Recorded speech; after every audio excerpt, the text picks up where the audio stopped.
Hello YouTube friends, welcome to The Last Homely House. I'm Kate and I've got a really interesting project that I want to share with you today.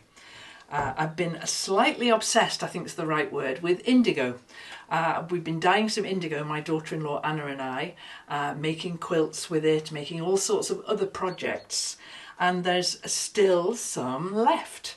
And so today I'm going to use some of it to make a quilt block that I really love. I love making star blocks. I also love making fabric, and for the past year or so I think most of my quilts have been made using this made fabric with these colour themed boxes full of scraps of fabric that I have that I sew together and make into fabric. I think I started to do this with the idea that I might get rid of a lot of my scraps. You know what I'm going to say, don't you? I really haven't got rid of my scraps. In fact, I think I'm probably making more. However, I have a project in mind that I would like to make with you today using my made fabric, using my leftover indigo scraps, and using a block that I love to make. I'm revisiting a block, the Wonky star block. I've made it loads of times before, and each time it comes out with the personality of whatever it is I'm making it with. I don't think I've made a wonky star with my made fabric. I made a spotty one, I remember, and over the years I've made a fair few. Here we go, we're going to make another.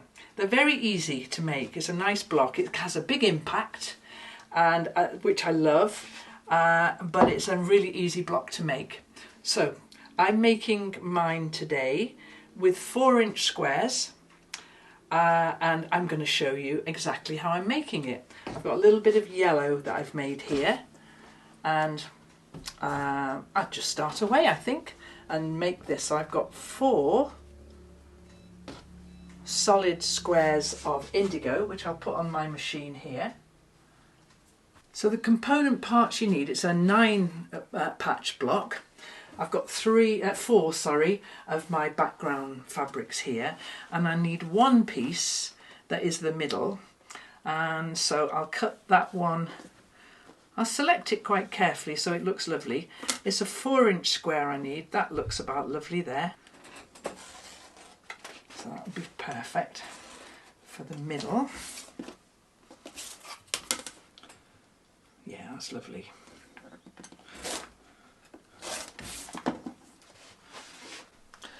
Okay, so I've got my 4 backgrounds that are going to stay just plain, and then I need 4 backgrounds that I'm going to make into star points. So I've got those ready here, and 1 central one. Okay then, so this is how you do it. It's really, really easy. I'm going to put the first star leg, and I eyeball this. I'm not really that worried about, that's the whole wonky star part of it, about how if the one star leg's bigger than the other. The only thing you need to be careful of is that they actually cross it. I'll show you in a minute when I'll just sew a couple and I'll show you what I mean. So I'm going to sew that one onto there like so. Okay, and then I've got my lovely setup here. I really enjoy having everything to hand. So I'm going to iron that out now so that the yellow covers that little bit of the square. And then I don't cut this bit. I leave that bit as my guide. If I put the iron over the other side, you'll be able to see that on my cutting mat here. I'm going to, you can do this with scissors or you can do it with a rotary cutter. It doesn't really matter, but I'm going to cut this now against the blue of the base block. I think I need a new blade in my rotary cutter. You have to change them every now and then, don't you? So what I've done then is I've cut the star leg exactly the same size as the back of the block so that it'll stay nice and square. And then I'm going to do that again, and this time let's get a little bit to choose this bit here. So this time the star leg is going to go here, and what I was saying before is just make sure that you cross over here, that you haven't got a gap I'll exaggerate this for you. You haven't got a gap at the bottom. You've got it overlapping ever so slightly. So I actually like that. So I think I'll pop that there, like so. Overlap it there, and then just make sure that I sew that down. And I use a thread bunny. I've talked about these lots and lots of times, but this is a really good way to keep your sewing moving so that I don't get lots of tails of thread. And I'm just going to run my machine onto that like so, and that's ready for me to sew next time. Okay, and again we're going to just press this open like that.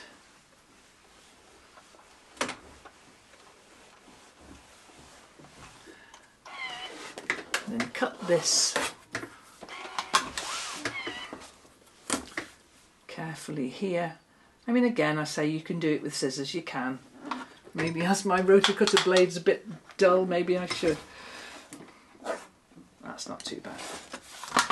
Okay, and now my first star point looks like that. And I need to make 3 more. And in order to reduce the bulk, once the back of the block has done its bit in guiding you how big to cut it, then you can just cut that off. Be really careful to put that across when you're doing that. Ask me how I know. And then just cut the excess off, and you've got 1 block. You need 3 more. So I'll make 3 more, and when I've done that I'll get back to you and show you how I'm going to sew all of this together to make a block.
Okay, there they are then.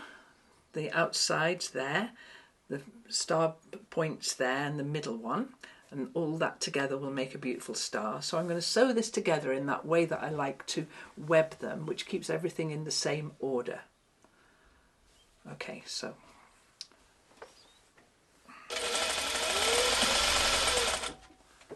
okay. If you have it laid out next to you. Okay, so now we're going to sew this one to here.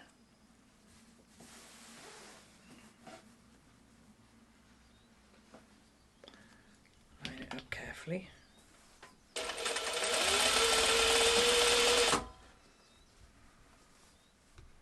This one here.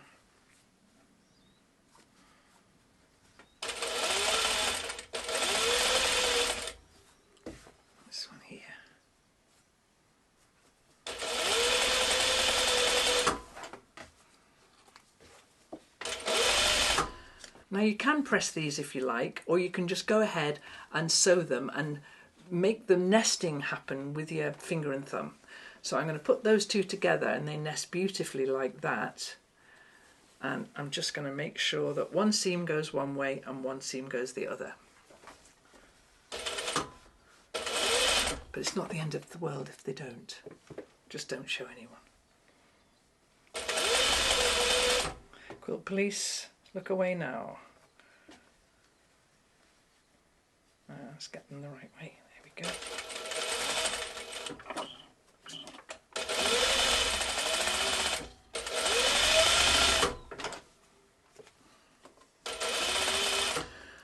It's my happy place, my sewing machine. Sitting in this seat here. It's just lovely.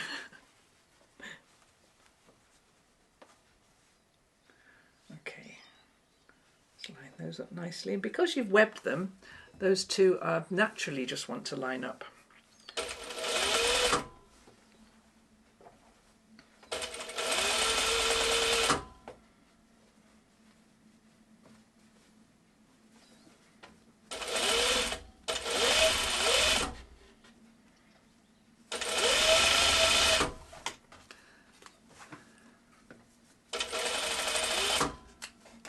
Okay, now we'll take it to the sewing machine and give it a really good press.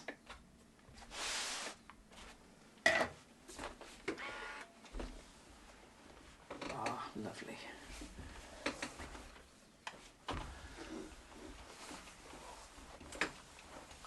And there we have our yellow Wonky star on the beautiful indigo fabric that looks a bit like the sky. I like that a lot. So what I'm going to do now is square that up and then make quite a lot more.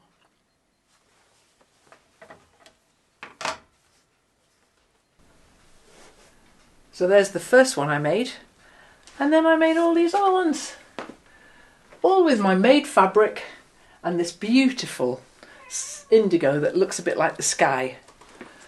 And they're a 4x4, that's enough. I've got an idea about where this one will end up, and that will be big enough for the purpose I have for it. Oh, and the cat likes it too. But I've made a 4-inch border here by cutting these indigo strips into 4 inches, but then I decided I would make a little feature of the middle of each of these blocks and snowball them so that we would have this little extra bit of interest going on here. So I've made a 4-inch strip of indigo to go above each of the blocks, and I've decided I'll snowball those as well so we get a little corner. Oh, I need to go around. I haven't trimmed the bulk off the back of these, so that's something I need to do. But I've left one of these little snowballs and I'll show you how I do it.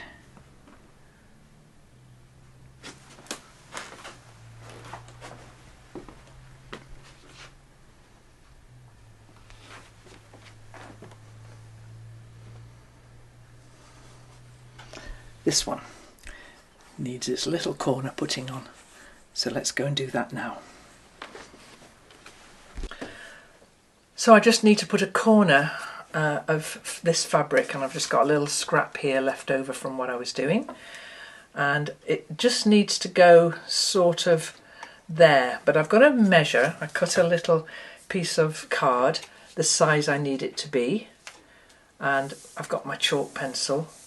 So I'm just going to mark that, like so, and that's where the fabric needs to go. Now, finding a nice bit. There's been more than once when I've sewn this on and it's been upside down or the wrong way round or not, you know. So what I do now, should I tell you as well, Kat?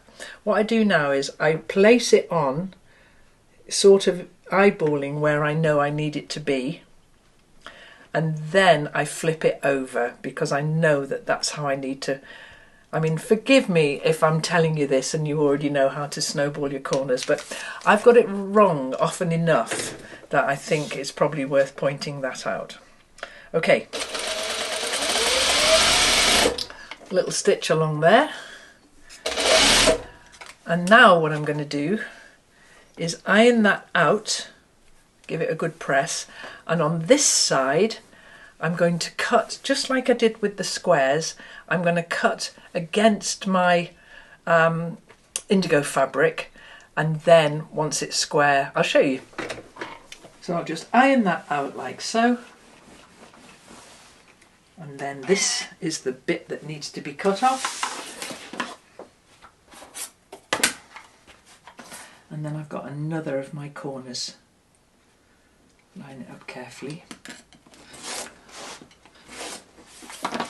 And then, just with a pair of scissors, I'm going to cut the excess off the back.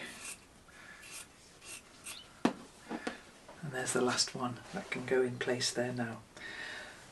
So the next thing I'm going to do then is sew all of this lot together, and we've nearly got a quilt top. So some of these I've put the corners on and I've just forgotten to trim the excess off. It's not the end of the world if you leave that on, but I'm going to be hand quilting this and it will make it a bit easier not to have to go through all those layers. Okay, so I'm going to stitch this together now in that lovely webbing way that I like to do. And when all of this is, it shouldn't take too long, it's quite a small quilt. And then I've made the backing of the quilt out of lots of scraps of the indigo from the box there. So I think we might get a quilt sandwich quite soon. I'll just go and check that I've got any more of these to cut off. There's one, look. Quilt police. Be after me. Although I don't think this is a bad offence, really. And it is my first offence.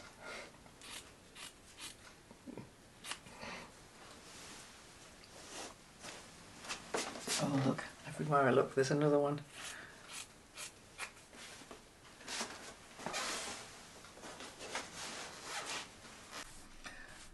Well, it's ages later now and I sewed all this together and I must have been in such a hurry to do it. I didn't film any of it, but you've seen me sewing blocks together before and I now have a finished quilt top. And I made the backing out of just lots of strips of indigo, big strips of indigo. I don't mind what colour they are, little pale one at the end that I quite like. And this then is, one of the reasons I like quilts this size is that it's really easy to manage on the table. I need the pins and I'm just going to pin this out now. And I'm thinking while I'm pinning it, like I always do, of how it is I might quilt it, because I'm going to quilt it by hand and I'm wondering what oftentimes I'll quilt stitch in the ditch and that's a nice thing to do.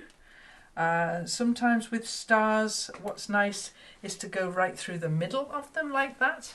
That would be fun. So I'm going to think while I'm pinning it out what kind of pattern I should do. This is a small quilt. It's going to be, I think, it's going to be a wall hanging.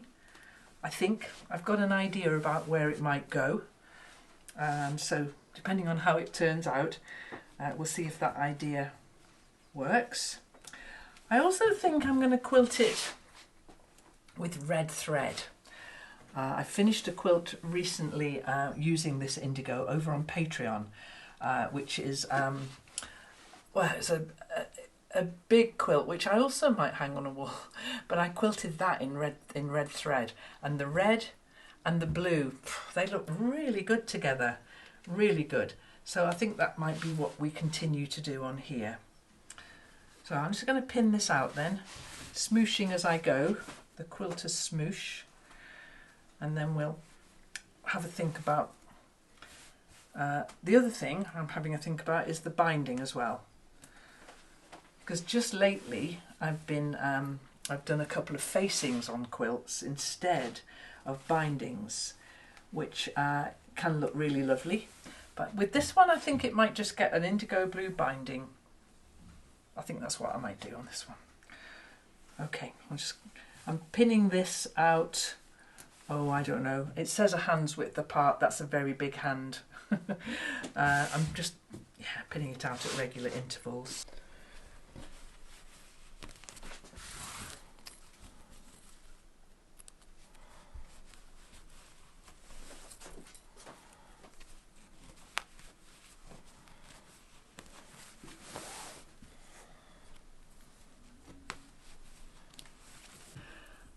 So here's my red thread here, and I've been thinking about the way to quilt this, up and down, straight line, and then I had an idea, how would it be if I went round each of these stars with a running stitch? How would that look? I mean, the stars are wonky, so it would accentuate the wonkiness, and then if I did that, would I go around each of these squares as well? I might do that. I want to point out one of the things, I mean the stars are wonky, the squares are wonky too, and quite a lot of them don't meet up at all. I actually don't mind that, I really quite like that. So it's not a question of, oh let's unpick this and make them match perfectly. I don't mind, I really don't mind. I think it's going to look fine. So I'm going to have a go at stitching around the stars with this red thread. So I've made a bit of a start here. Okay, oops a daisy, glasses on. I've got my thread, my thimble and my scissors. Yeah, and I think I'll just give it a try. And so this quilt then is almost a finish. We won't get a finish in this video, but I'll show it you when it's finished in a future video. Or on Instagram, because we post to Instagram a lot of the things that we do are over there on Instagram. And so that might be where I put the finish of this one. So look out for it there. And also that's somewhere that you can post the things that you're making. Maybe you're inspired to make a wonky star quilt, and if you are, then tag me on Instagram, Kate at the Last Homely House. I am there, and either me or Anna will see it, because Anna looks after the Instagram with me, and I'll be able to see what you're making. There's also a lovely Facebook group that is run by admins. I'm not on the Facebook group, but there's some lovely admins who take care of that group, and that's called, surprise surprise, the Last Homely House. And you'll find it there, and you'll notice which one it is because it's got a beautiful picture of the lime green sofa going across the top, and that's a lovely place for you to share your quilts and your crafts and the things that you're doing. It's a really friendly place.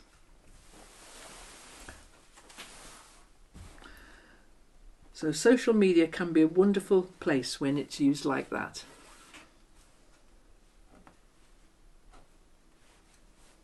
Oh, I'm liking how this looks.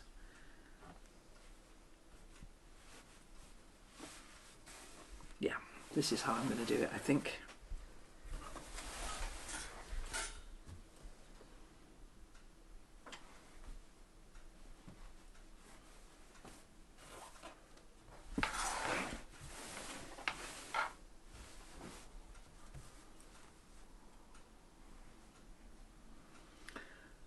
So thank you so much for watching. I'm going to have a lovely time finishing these stars, putting on the binding, and then the room it's going to be hung in is not ready yet. So that room needs decorating, ready to receive this wall hanging, I think it'll be. Or maybe just a quilt over the back of a chair in there. That's why I like small quilts. So yeah, thanks so much for watching. I'll see you next time with something else. Enjoy what you're making.